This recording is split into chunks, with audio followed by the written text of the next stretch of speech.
Whether you're picking and grinning or just grinning, grab a drink, pull up a seat. It's time for Roots Music Rambler.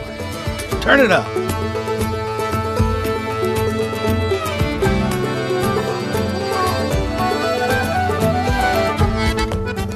So, Frank, I think we finally made it, because now on the internet, Roots Music Rambler is big enough to have haters.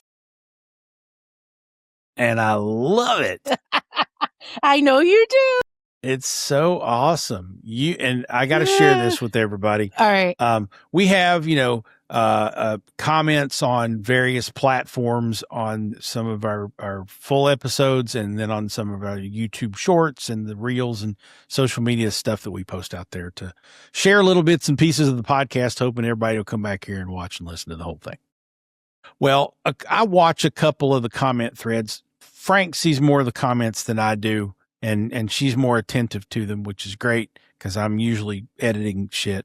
But she sent me a link to a YouTube comment on our Does Wilco Suck episode the other day. So this episode is like old. It's like 2 years old, right? 2 years ago, right? And so 4 days ago from the time we're recording this in late May, we get a comment from Gregory D40. So is that like WD40, Gregory? I'm not sure what. Gregory D40. All right. And his comment on our Does Wilco Suck episode is, and I quote, "You suck quite a bit. In fact, we don't need to buckle up for it." True story. Awesome. I fucking love it. Thank you, Gregory. You made my month, maybe my year, because we love having someone to hate us. I thrive on it. So I know you do. It's so good. You suck quite a bit. In fact, we don't need to buckle up for it. Okay. All right, cool. Thanks, Greg. All right. Gregory, I would suggest maybe that you listen to the whole episode. Right. You're getting upset over a question. You're not getting upset over the actual answer. Because if you listen to the whole episode, we kind of concluded they don't suck. Right, exactly. That's one of those cases of like just reading the headline and not reading the whole article, and then wanting to argue with people, blah, blah, blah. Yeah. So, Gregory, if you're listening, and we hope that you are, we really do. We do. Maybe go back and listen or watch the whole thing. Yeah. And every time I refresh the page, I hear my little thing. When we come back, does Wilco suck? And if for any other reason, that was a fun episode, though. That was a very good episode. It was a lot of fun. It was fun. So if anything, just go ahead and it's okay. thumb all the way back into our catalog to find it. I think it was like episode 12. And Something we're like on 80 something now. Yeah, so exactly. just go ahead and listen. What that means is Gregory has been catching up on the archives. This is true. Actually, I think it was on a YouTube short, so Gregory probably didn't listen to the episode at all. I would guess. That'd be my guess. Gregory, if you're listening, that was pop us another comment. You probably didn't even see the episode or listen to the whole thing. You probably just had that little soundbite of me asking the question on a YouTube short, which was 20 seconds long or whatever.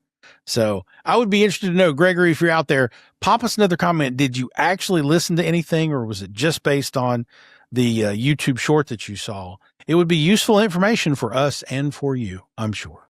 So, all right, that's one. Oh, we got two. We got another one? We got another one. So this is similarly a comment on a social media post, which I think is very different than a comment on the actual episode of the podcast, right? If you're commenting on the full episode of the YouTube or play or Spotify or wherever you see the video, or listen to the full episode on your audio platform, if you see a comment there, that's probably someone who's paying attention and they're responding to something you said in the show. Mm-hmm. Okay. These responses and comments are on social media posts, our little 30 to 60 second clips of things from the show to promote the full episode and let everybody know there's something new and fun to listen to. And so on not the Roots Music Rambler version of the post, because sometimes I cross post our stuff on my personal channels too. And this is from my Instagram, my kind of cross post of something from the Hollerhead episode where I'm talking about the Noel Gallagher Oasis situation. Oh, yeah, right? yeah. And I said we need to provide maybe a little room for forgiveness for some of these artists that we hold grudges against or we don't like for one reason or another that's not musically related. That was kind of the gist of it. And so in this little clip, it's where I tell the story of seeing Noel Gallagher on this radio show, listening to a kid play, James Bay when he was a kid, play a cover of Don't Look Back in Anger. And I saw a glimpse of humanity in Noel Gallagher's eyes. And I don't remember him that way. I remember him being an arrogant prick. Yeah. So I'm retelling that story. So we have a comment, and the comment, if I can open the comments, where's the damn comment? Oh, here he goes. The comment is from Corey Reeder, Reeder, Corey Reeder. He says, wait a minute, you need to forgive Noel Gallagher for you having a presumption that he was arrogant. Seems like you need to rethink your thought process, bud. Okay. So Corey he got a little lippy there. Okay. A little bit. Now I responded to Corey and on the Instagram thing there, whatever that's called, message. It was a message or a comment? No. It was a comment. I'm sorry. It was a comment. Okay. I don't know what to call the things anymore. I don't pay attention to the social media shit these days because the younger generation abbreviates shit and doesn't even use full words, and they make stuff up based on sounds and shit. And I'm like, I can't keep up with that fucking shit. Anyway. Okay. All right, bruh. So my response to Corey was, it wasn't a presumption. He's always been arrogant, but I saw some humility in there, bud. So I responded to Corey. That was my response to Corey. And again, Corey, if you're listening, I doubt you are. I wonder, did you just see the Instagram thing or did you listen to the episode? Did you understand the full context of thing? That would be great for us to know. So this is why we love haters, because normally you're hating on something that we don't understand. Did we do something wrong? And so if we actually have a conversation with you, we figure out how to get better. So thank you for hating, especially online. I'll give both of them credit. They use their names. They're not hiding behind some stupid avatar. So that's good. Thanks, guys. Gregory and Corey. I assume you're guys. I don't know any women Gregorys, but anyway. So we have haters now, and I think that means we are legit. Yeah, I think we've made it. Safe to say. We love for people to comment, and honestly, we're not big enough for a lot of people to comment all the time. But when people do comment and it's negative, it's like we got a little present for Christmas or something. It's like, oh my God, somebody hates us. This is awesome. I love it. Just eat it up. Oh my goodness. Yeah. Welcome to Roots Music Rambler. She's Frank. And he is False. And we're rambling on through the stories behind the music we love. Yes. And today on the show, Adam Chaffins is here with us. Yay. He's got a new deluxe version of his 2025 EP Trailer Trash that is coming out August 21st. He also just announced that 1 week later, he'll finally make his Grand Ole Opry debut. How cool is that? I may try to go to that. I mean, I would make the trip down for that. Now, we've talked about Adam a few times on the show before, and if you know your stuff in the Americana space, you'll know he is one half of the Americana singer-songwriter power couple with friend of the show, Brit Taylor. That's right. Yes. And they are new parents. They just had a baby girl last fall. And you may remember Brit talking about playing Bourbon and Beyond last fall while 8 months pregnant, which I can't. I've been 8 months pregnant twice. I could barely stand, let alone play music, but whatever. Yeah. So we get a little update on how Adam is also adjusting to fatherhood. And for the record, I look 8 months pregnant, but I'm not. But I was there for that and got to see her perform on the Bourbon and Beyond stage. Anyway, for the record, also, everyone needs to know, Adam is a fellow Morehead State University graduate. Go Eagles. He calls Lawrence County, Kentucky home. That's the same neck of the woods as Tyler Childers, who grew up in Lawrence and Johnson counties mostly. Louisa, which is the county seat, is also the hometown of Ricky Skaggs. So you'll understand my enthusiastic bias for my peoples like Adam. Yes, understood. And he's also a stand-up bass player, which, I'm a big fan. At least in Brit's band, right? So he's also a producer. He's been in Nashville for more than a decade, doing a lot of different roles. So we're likely to learn a ton from Adam today on the show, and we're just thrilled to have him. And by the way, Adam played music for other people before he started helping Brit or doing solo stuff himself. He's played with Billy Strings, so he can play. But anyway. At any rate, we are definitely thrilled to have him on the show today, and we will, of course, have our Pick of the Grinning segment where we offer up recommendations for songs, albums, artists, or other things we're listening to that are making us grin. Let us now, however, jump out for a quick break to thank the fine sponsors that make this show possible. When we come back, Adam Chaffins will talk trailer trash Doublewide with us. Stay tuned. This is Roots Music Rambler.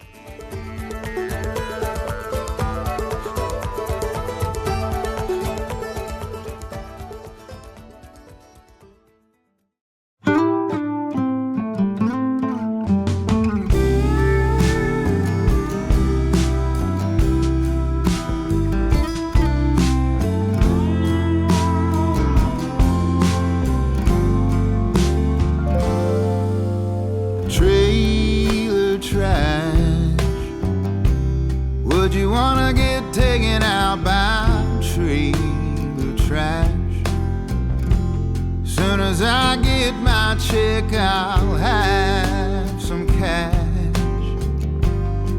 to take you anywhere that you want. Welcome back to Roots Music Rambler. That little ditty is called Trailer Trash. It is the title track off of Adam Chaffin's 2025 EP, which is set to become a deluxe full album release August 21st. It's called Trailer Trash Doublewide, which is fucking brilliant. And Adam Chaffins, his own self, is here with us on the big show to talk about. Adam, my man, thanks for hanging with us tonight. How are you? Here he is, man. Thank you so much. Thank you so much. It's wonderful to be here in my garage talking to you. I love it. I love it. I love it. That's good. So for the indoctrinated in the arts and sciences of hillbillydom, and the people who probably think trailer trash is a 100% negative term and insult, might be wrong. Why don't you educate folks on the title of the song and the term and what that means to you, since you're leading with it these days? Well, I guess to preface all that, I got a text message one day from a really good friend and a frequent collaborator, a guy named Adam Wright, who's a Georgia boy. And he sent me a text and he was like, "Hey man, did you grow up in a trailer?" And I mean, perhaps it's because he knew I was from Eastern Kentucky. I'm not so sure. It was very random. And I just texted him back and I said, I did. It was a Doublewide. And he's like, "I think I have an idea for us." And we got together and, we just kind of went back and forth. So I guess the only qualifying factor I have to sing a song called Trailer Trash is that I did indeed grow up in a double-wide trailer, a single-wide trailer before that. So we advanced, but to me the over the topness of the track kind of explains everything about what it is. I think it's trying to just own the term trailer trash and know that especially in the world today, man, it's like it's so tough to it just depends. Like you can't have enough of anything anymore. Like nothing is cutting the mustard anymore. And the whole premise of that is that you, as you are worthy of everything that you want. And you, shouldn't have to prove that. Awesome. So I'll say that's what Trailer Trash is about. Love it. We're curious about last year's EP release versus this year's deluxe double-wide release. So I don't know that we see EPs that evolve into full albums. Was that your plan all along, or did you just hit a creative spurt and then it became a full record? So if you could just take us through that last year to this year with the project. Yeah, I mean, we kind of recorded things in little different batches. Really two batches, the first EP batch. And then it seemed like everything was still fitting with the form of it, and I felt like the Trailer Trash saga was not complete yet.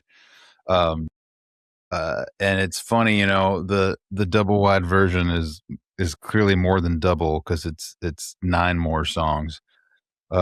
So we have a 14 song project, which I'm really proud of. And, I, you know, it's been a long time since my first record came out. And, this is quite a bit more songs than that. And, we just had the stuff and, was really excited to kind of get it all out and, and put it out in this project. And I feel like the whole song is just such a theme of my life. And, the saga of where I've been and where I am now and how it's ended up to where we are today.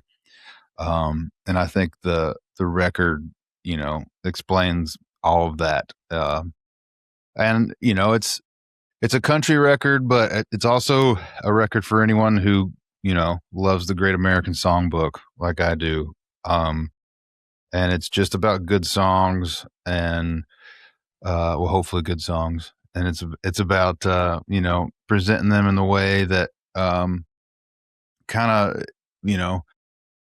explores all the influence I've had, which are pretty wide and varying. And, we held nothing back on that. And that's what I'm really proud about this project. And, it's kind of a dream to work with the band on this thing. It's all kind of my heroes. It's like, and Frank Rogers is getting to co-produce that with him and some other guys was really a dream come true. It's just someone who's known stuff, and to have these songs be out on the radio airwaves right now was a big part of it too. And to not sacrifice anything other than just we're going to go in and record the way we would without any thought for anything else to happen. And that's what happened with this project. So it's really been a long time coming, and it's crazy that we're finally staring at it because it seems like it's been forever. Well, I know approaching it. I know Doublewide is your second full album release, I guess, since your solo album was 2020, I believe. But I also know that you've been cranking out singles in the meantime, but you're also a huge part of your wife, Brit Taylor's writing, band, and production. I know you do a lot of writing in collaboration with others. I know you produce on the side as well. I wonder, has it been challenging for you to find time for Adam Chaffins and all the things you had going on the last few years? How do you balance it all? I still haven't. If you figure out how to balance it all, please let me know. I'm still working on. I'm still working on the playbook. And now we have a beautiful little baby girl into the mix. And if anything, that does is it brings more perspective into all of it. But no, I've never been one for real routine, for better or worse, and I love to keep things fresh and interesting. I've had a pretty wonderful history touring with a bunch of people and playing in different bands. And I feel like anytime I've done those things for too long, it starts to just really be like, all right, I got to do something else. So I have to keep it fresh. I have to keep it moving. I love making records because it's not learning a piece of music and performing it, which I also love to do as well. But the thing about making records is it's just on the moment, and it's everything that you've learned up into that moment before the record gets hit, is what's sitting there waiting to happen. And then sparks fly, and then things just come to life.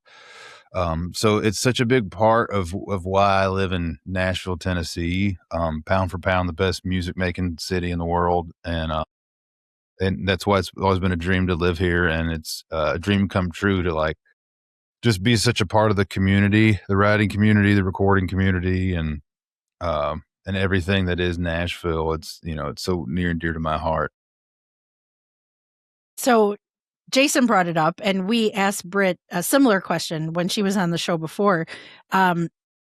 Again, how do you balance it all? Her career versus your career, not just recording, releasing records, but touring and writing. Do you guys have firm guardrails up? Or do you decide what gets focused as you're working through the songs and ideas? Well, I still feel very much in the hey, I'm over here, look at me phase of my career. So I don't know if there's any guardrails other than keep the wheels on the road. I think that's the only guardrails I have, is make sure the wheels stay on the road. And you get a lot more perspective and you get better at it, and you learn as you get older, I'm not going to do that, or this doesn't make sense, or just things like that. But by and large, I feel blessed and honored every day that I get to do this. And anytime I get to make music for people or get to talk to people who want to talk to me about the music I've made and create, I consider that a big blessing and honor. And, the whole reason kind of kicked off doing the things that we've been doing. Sweet. Well, you mentioned Adam Wright earlier, and I think Britt actually talked about him a little bit on the show when she was on the show the last. So I know that Adam is a brilliant songwriter, and I know a little bit of his music, but not as much as you do, obviously. Tell us a little bit more about Adam and how the three of you, because I think he also works with, obviously, Britt and writes with her too. Yeah. How y'all kind of came to be. Oh man, we kind of came separately. It's funny. I just did a trip with Adam. We went up to Newport, Rhode Island with Leanne Womack, and I can't say too much more about all that, but we just had a fun trip, and it was interesting.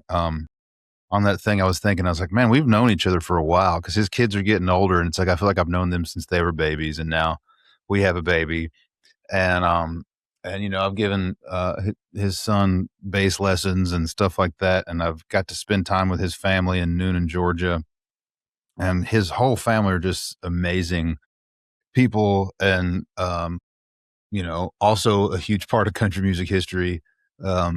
So he's just a genius. I feel like I was talking another guy we write a lot of songs with and writes with Adam too, a guy named Brian Simpson. If you don't know, but it goes by Uncle B. Brian was like, I feel like Adam just writes songs just to humor us all. Like he doesn't need anyone else to write a song with. But I will tell you, I enjoy listening to Adam's songs and him play his own songs as much as I do anybody. I mean, he's Dylan to me. He's in this upper stratosphere of songwriting that can't be touched. It's like once you're up in the upper echelons of that, then it's like whatever, and he has such I can't, to your listeners, I can't say enough how much you should just go dive into his catalog of music. It's all out there, and he has so many great records, and they're all over the place, and in styles and genres as well, but at the core of it, it's just the best songwriting that's happening. And yeah, I can't say enough. He's incredible, and I've learned so much from him. He played on Brit's record. He's played on some of my recordings as well, and he was a big part of that whole process, both writing. He wrote, we both wrote a ton of songs together for that project, and they have some other co-writes together with other people too, and then together.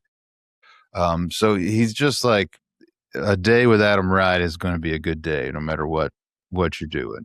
That's what I can say. Yeah. That's a great quote, and I'm sure he'll appreciate that. And hopefully our listeners do too, and go check out all his music. Yeah. Now, you do. So hats off to Adam Wright, but we got to get back to Adam Chaffins, and we need to hear more of Trailer Trash Doublewide. As we jump out for a quick break, let's see how many of you are from a small town and know someone like the king of Coal Dust County. From Adam Chaffins, this is Roots Music Rambler.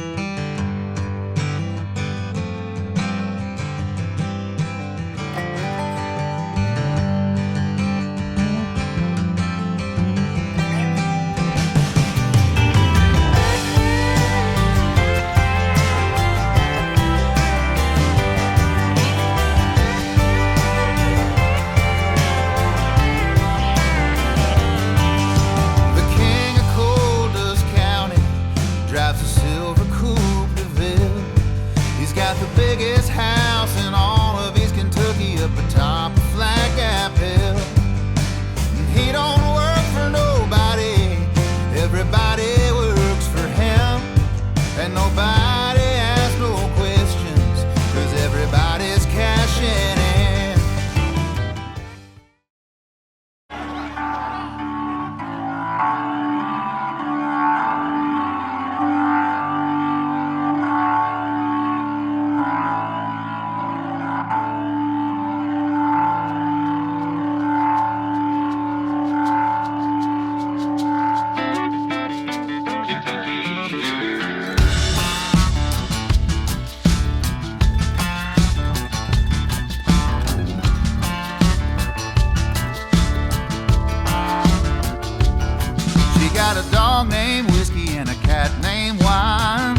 up a holler where the sun don't shine.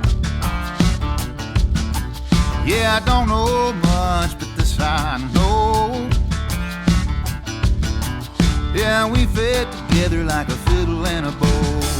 Hey, Kentucky girl, you make a man feel lucky, girl. Welcome back to Roots Music Rambler. That's another song off of last year's Trailer Trash EP, which is becoming a deluxe release this August as Trailer Trash Doublewide from Adam Chaffins. That's Kentucky Girl, and Adam should know about him. He grew up in Lawrence County, Kentucky, around a bunch of them.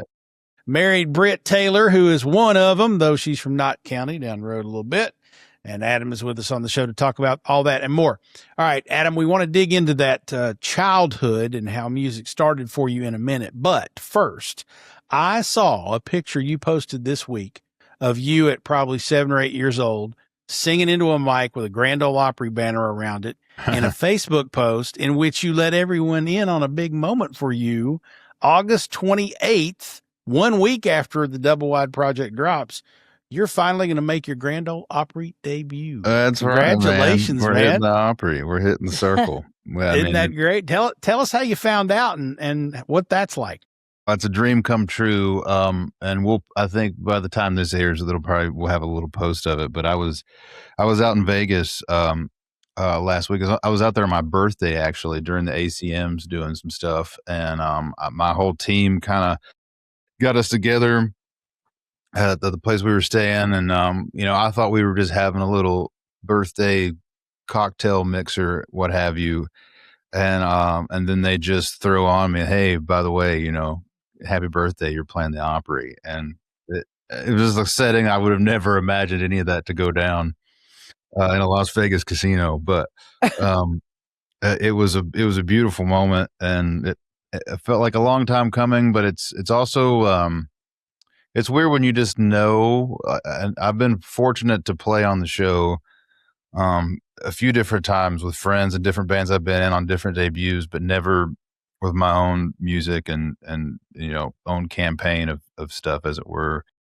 So it's such a huge honor. It's the pinnacle. It's the top of the chain in country music. And if you moved to Nashville, Tennessee to make country music, you gotta have said you played the Opry. That's just the thing. That's just one of the things you got to do. And it just seemed like this thing I hadn't done yet. And man, it's such a fun thing to think about. That's what the summer is leading up to, and the album release and everything. And it's going to be a really sweet moment and a beautiful night. And it's something I have visualized. I would be lying if I said I haven't visualized it for many, many, many, many, many years. So it's going to be exciting. I bet. And you playing the Opry, you know that my pal Jason over here is going to hit you up for some comps, right? Oh, okay. I pay for all my tickets. I will gladly buy tickets to come see your debut at the Opry. Yeah, you can. I've seen a couple of debuts in my time, but my Kentucky people I got to stick with. So don't worry. I'm going to try to be there. Yeah, man. We hope to see y'all. All right. Just kidding a little bit. But anyway, we're very excited for you. And I mean, you were talking about it, the whole reveal, and I'm sitting here getting the chills. So the picture that Jason referred to was when you were a kid. So tell us about growing up in music. When did it first become a thing? When did you start playing?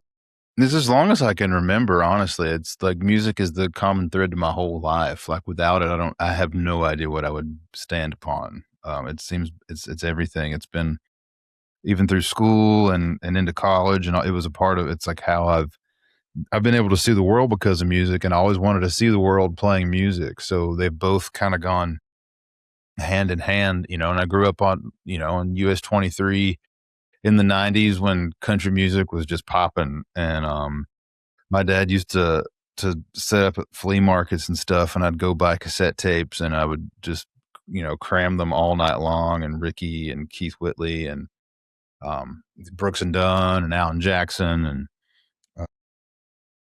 an endless amount of folks. I would sit and listen to tapes and just study stuff, and always just wanted to be a part of the scene of country music. And I think that photo is from a trip. My mom brought me to Nashville there used to be a really awesome amusement park here called Opryland, which I'm not an OG Nashvilleian, but I did spend a bunch of time here as a kid because I had some family that lived down here, and we used to go to Opryland. So I have a vivid memory of Opryland as a kid, and it was an awesome place. And I'm pretty sure that photo, because the Opryland was right around the Opry, and that's where that photo came from. So, in my mind, then I think as a kid, I thought I'd already played the Opry probably from that photo. But that's one that's been around for a long time, and it was really funny when we were talking about announcing it. I was like, oh, I think I have a photo of me as a kid at the Opry, and then I'd sent it to someone on my team, and they sent it to the Opry, and the Opry was like, can we post that like when we announce it? And I thought that, to me, that was the coolest thing, the fact that they put that photo on the Opry landing page was the coolest, the thing I never would have, like, I can't believe that's happening also on top of this. And it's been going nuts. My phone has gone crazy for the last couple of days since we shared that news. That's awesome. Now, I know you also, in there along the way, as you grew up, made your way to Morehead State University. Go Eagles. That's class right. of 95 right here. Ahead. So, connect the dots for us, though. How do you go from Morehead State to Nashville? I know you've toured with Jake Owen, I believe Leanne Womack, and then we're going to have to ask a little bit more about playing with Billy Strings. But how did those opportunities come along for you? From Morehead or gigging? Either. I mean, take us when you left Morehead. Where did you go? When did you get to Nashville? How did it all evolve?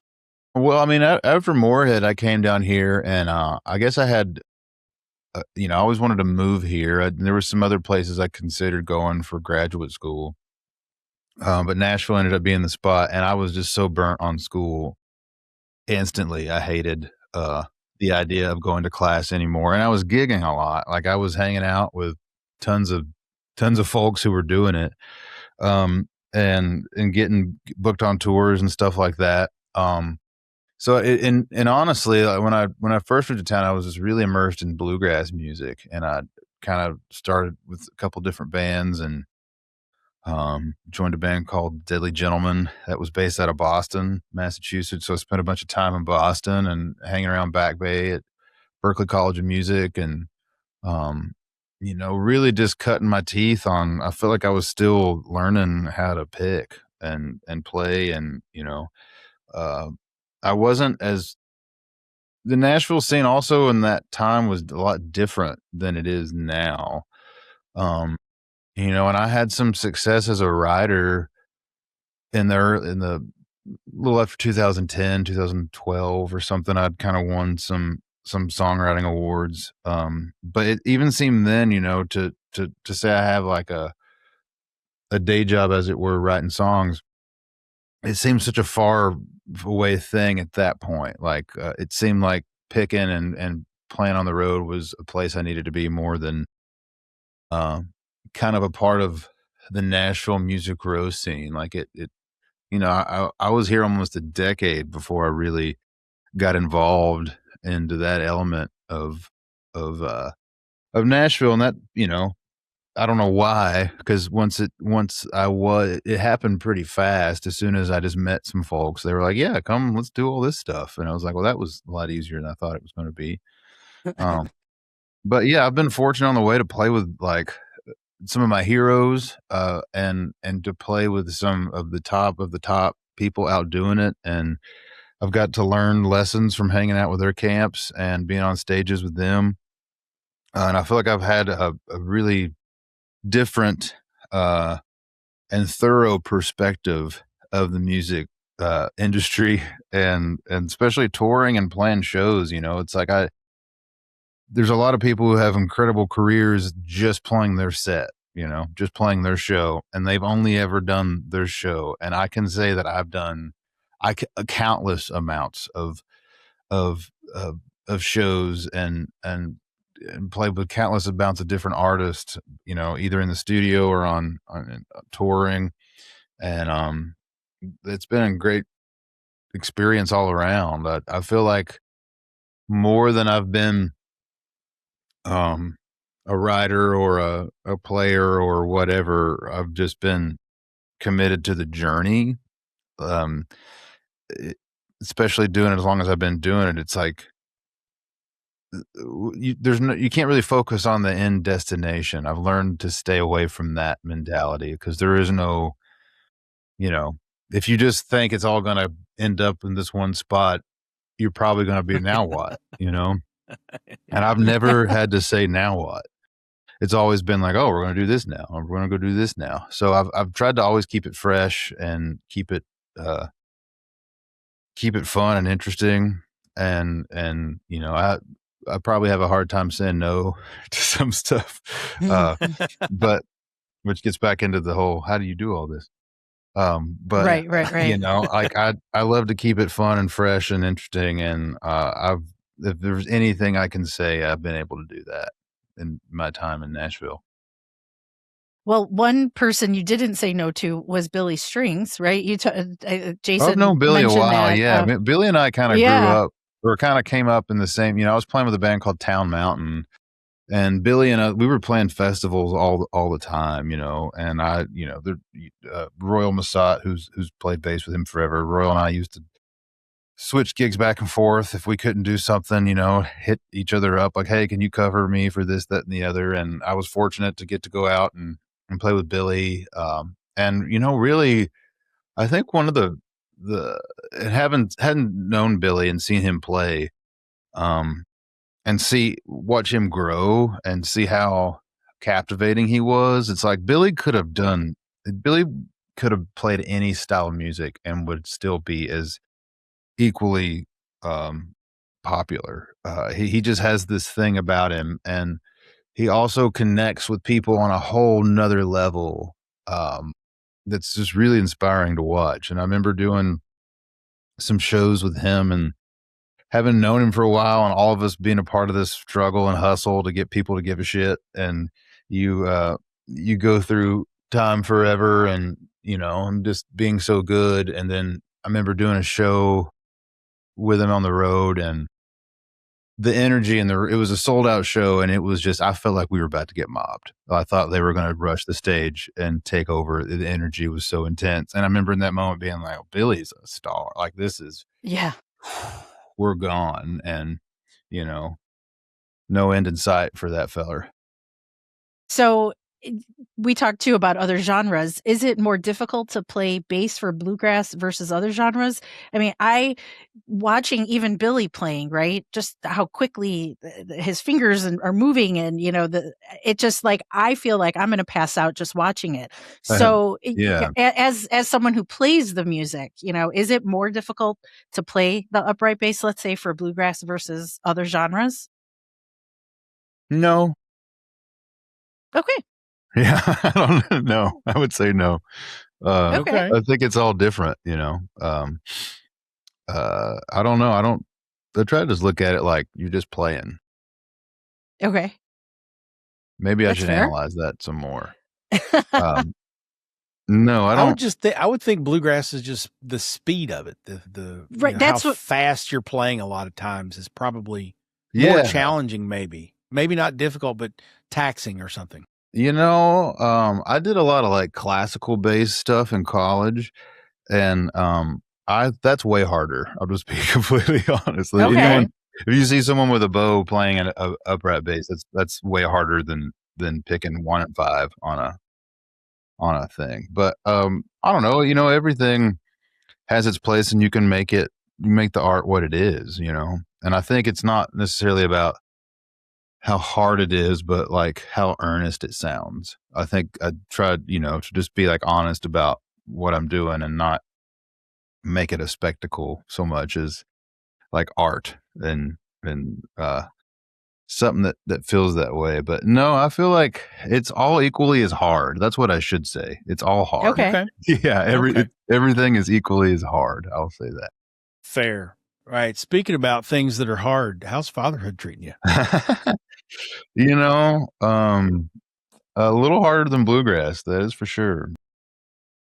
No, it's not. It's man, it's a beautiful thing. It's something you don't ever know how is gonna happen, or everyone says you never will be really ready. I feel like that's true, and I also think that I'm definitely way more ready than I would have, when I was picking my Billy strings to have a kid. That's for sure.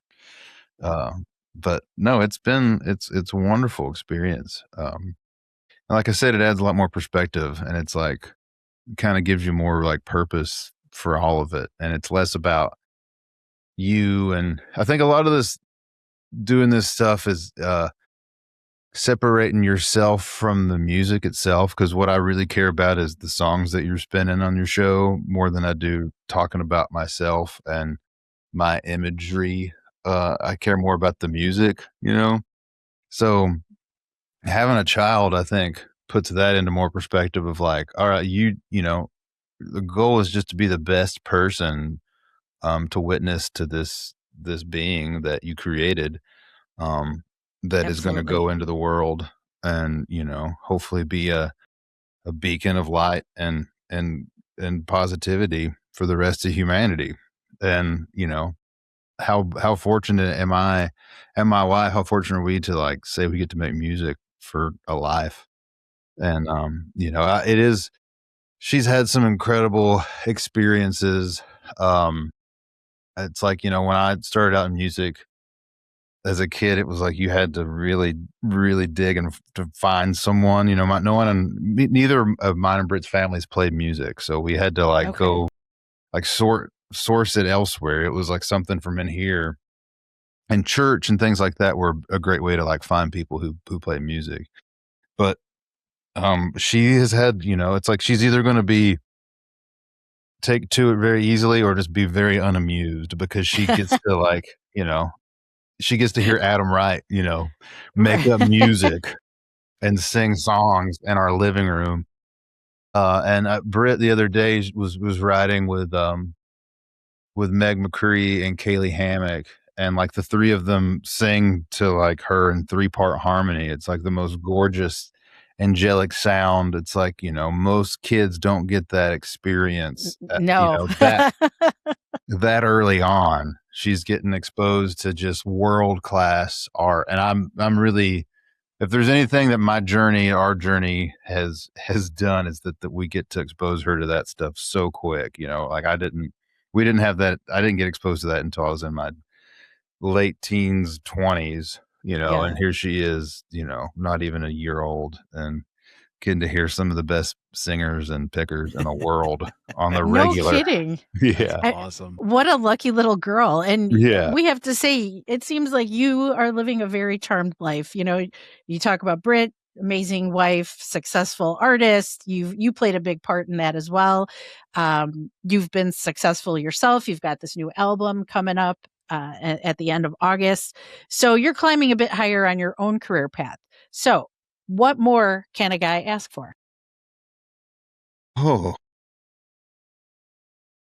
I don't know, I like to keep some L8 in the fridge down here in Tennessee. Yeah. That's some what? L8. Some L8. L8 one. It's a help the Yankee out here. Soft drink. Yeah. It's okay. All right. Never heard of it. I don't know what else. It's good, it's kind of like ginger ale, but not really. But much better. Okay. Yes. With caffeine. Okay. Yeah. Oh, okay. And it's great. And it's great with a good mid-shelf whiskey as well. Oh, all right. Now we're talking. No, you just nailed it. I live a very beautiful, charmed life. Got a little farm out here and tons of creatures and animals, and I get to live the dream every day. And there's ebbs and flows like anyone has with anything they do, and I have to pinch myself sometimes. And sometimes when things are really difficult, I have to do a whole blessing count and go back and look and say, hey, you used to beg to have the problems that you have now. Like you would have begged to have these issues, so I'm fortunate that my phone rings and I get calls to do stuff, and that people put my records out and spin it on the radio, and I get to talk to awesome folks like you about the life I've got to live. So as long as I get to keep doing that, And if I don't, then it's been fun to this point. I'll say that, Well, that's a good way to look at it. Well, we think Yeah. you can ask for more people to find and listen to your music. So why don't you take this time to let everyone know where they can find you and your music on their interwebs? Yeah, you get on the Google machine and you type in ADAMCHAFFINS, and you should find me. Anywhere you stream music, you can find Trailer Trash. You can go now and pre-save the Trailer Trash Doublewide that comes out August 21st, like we were talking about. And hit me up. I do a lot of Instagramming. I've got a pretty famous goat who does pretty well on the Instagram too. His name's Memphis. I think there's people across the world that know me more for Memphis than for my music. So, follow along however you see fit. Come see me out there. Well, goats give me the heebie-jeebies, but I like your Instagram feed nonetheless. Adam, I've been looking forward to this, man, since I first met you back at the Burl a couple years ago. Can't wait to see Trailer Trash Doublewide blow up. And do not be shocked, please, if you hear a good "Go Eagles" from the Opry crowd. Oh man, I hope I hear that. That'd make my night. I'm going to do my very best to be there, brother. Us hillbillies are awfully proud of our own, brother. So I'm planning on being there. Hey, thanks so much for hanging with us. Awesome. Yeah, thanks so much for hanging with us, and tell Britt we said hello. She says hello as well. Awesome. You have a wonderful evening. Appreciate you all so much. He is Adam Chaffins. The album is due out August 21st. It's called Trailer Trash Doublewide. You can listen to several tracks already on the streaming places. We'll make sure links to all those and Adam's socials are in the show notes at rootsmusicrambler.com. The Pick of the Grinning segment's coming up next. Stick around, but let's go out with another Trailer Trash tune from Adam Chaffins. Let's listen to Sugarcoat It. And this is Roots Music Rambler. Thank y'all.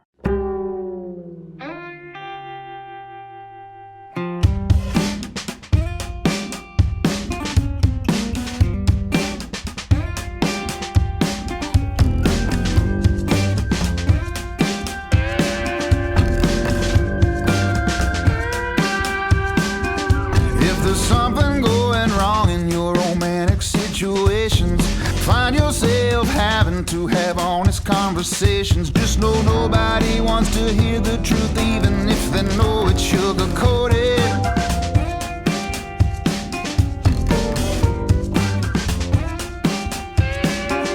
People dropping bombs on people halfway around the planet. Pretty TV people mention it for maybe half a minute. Rest of the time they tell you about a cake and how to bake it sugar-coated. Sugar-coated, gotta make it go down sweet. Sugar-coated, that's the way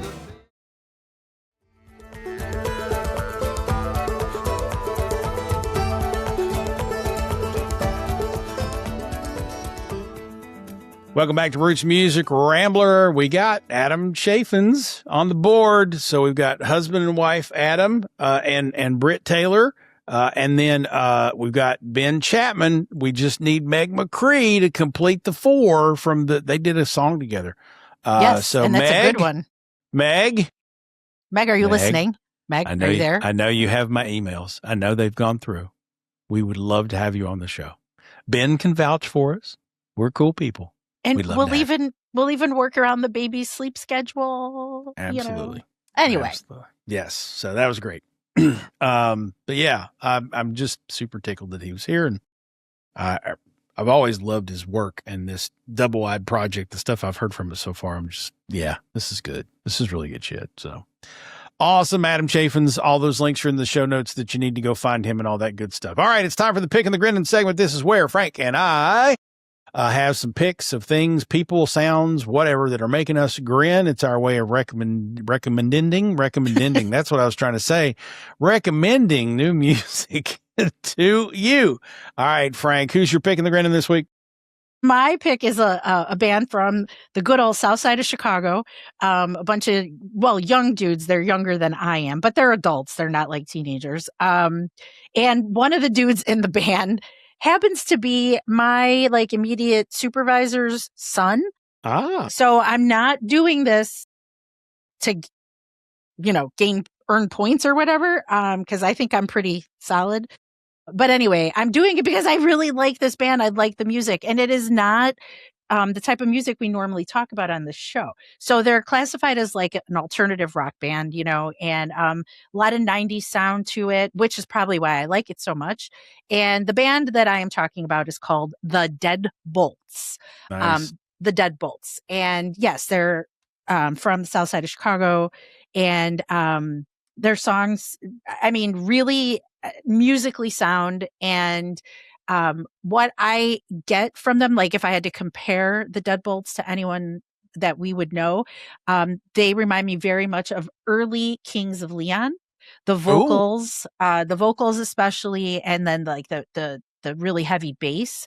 And also I get some Lovejoy vibe, not so much the content, but the sound and the energy. So if you've seen Lovejoy live, or listen to them at all, they are very high energy, and the Deadbolts are as well. So I really dig them. In fact, go to see them tonight. And they've got a couple other gigs lined up in the Chicago area. They're going on tour. They're going to be in your neck of the woods, Falls, in a couple of weeks. So yeah, check them out. I hope you like them. All right, the Deadbolts. That's a good one. I like it. All right, my pick in the grinning this week. And I've got a little bit of a story behind it too, the way you did with, the boss's son or whatever. So my picks are Gracie Yates and Brock Burton. Now, Gracie Yates is a solo artist out of Elizabethtown, Kentucky. Brock Burton is also a solo artist, but they are dating, and they perform together a lot. In fact, they are on the roster for Laurel Cove, I believe Unbroken Circle.